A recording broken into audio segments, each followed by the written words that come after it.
It was December 1959 at Graceland, and Elvis Presley was feeling blue. He found his first Christmas album on the shelf, which included a cover of a song called Blue Christmas.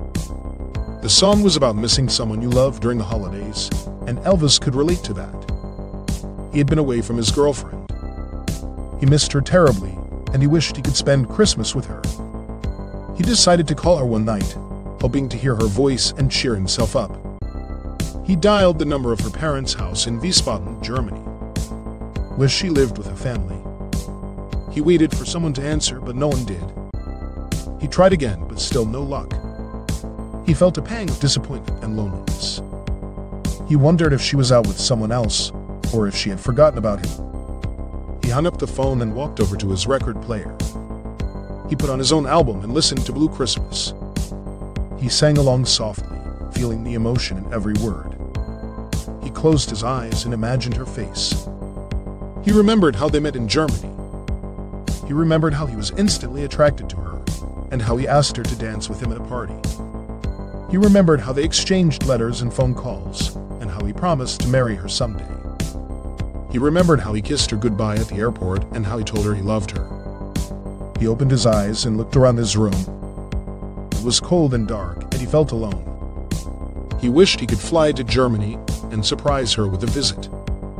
He wished he could hold her in his arms and tell her how much he missed her. He wished he could make her happy. He sighed and got up from his bed. He turned off the record player and put on his coat. He decided to go out for a walk, hoping to clear his head and find some peace. He left his room and walked down the hall. He walked out of the building and into the night. The snow was falling softly, covering the ground with a white blanket. The stars were shining brightly, twinkling like diamonds in the sky. The air was crisp and cold, biting his skin. Elvis walked aimlessly, feeling lost and empty. He wished he could find some meaning and purpose in his life. He wished he could make a difference in the world. He wished he could make people happy with his music. But he couldn't. He felt like he had nothing to offer, nothing to give.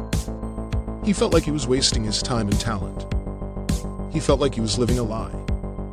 He stopped walking and looked up at the sky. He saw a shooting star streaking across the dark canvas. He remembered how Presley used to tell him that shooting stars were lucky, and that if you made a wish on one, it would come true. He closed his eyes and made a wish. He opened his eyes and looked at the star again. It was gone. He smiled sadly and whispered, "Merry Christmas, baby."